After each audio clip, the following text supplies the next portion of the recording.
வணக்கம். அதாவது ராமநாதபுரம் மாவட்டம் கடலாடி அருகே பெரியகுளம் கிராமத்தில் ரூபாய் 50 லட்சம் மதிப்பீட்டில் சாக்கடை கழிவுநீர் கால்வாய் அமைக்கும் பணி ஊராட்சி நிர்வாகம் சார்பில் நடைபெற்று வருகிறது.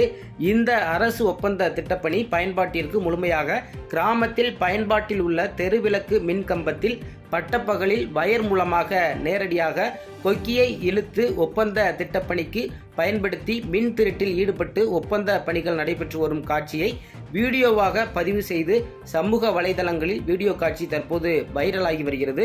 இது போன்ற மிகவும் ஆபத்தான நிலையில் உயர் அழுத்த மின்சாரம் பாய்கின்ற மின் கம்பியில் எவ்வித பாதுகாப்புமின்றி கொக்கி போட்டு மின்சாரத்தை திருடி அரசு ஒப்பந்த பணியினை மேற்கொள்வது கிராமத்து மக்களிடையே பயத்தை ஏற்படுத்தியுள்ளது. மட்டுமின்றி பணியாளர்கள் கவனக்குறைவாக இருக்கும் நேரங்களில் சிறு குழந்தைகள் இந்த மின் கம்பியை தொட்டால் பெரும் உயிர் சேதம் ஏற்படும் என்ற அச்சமும் எழுந்துள்ளது. சம்பந்தப்பட்ட அரசு அதிகாரிகள் நடவடிக்கை எடுக்க வேண்டும் என்ற ஒரு கோரிக்கையும் கிராம மக்கள் விடுத்திருக்காங்க.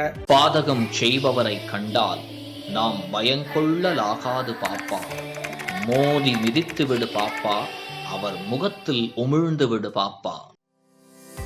அண்மை செய்திகளை உடனுக்குடன் தெரிந்து கொள்ள இணைந்திருங்கள் இயம்நாடு தொலைக்காட்சியுடன்.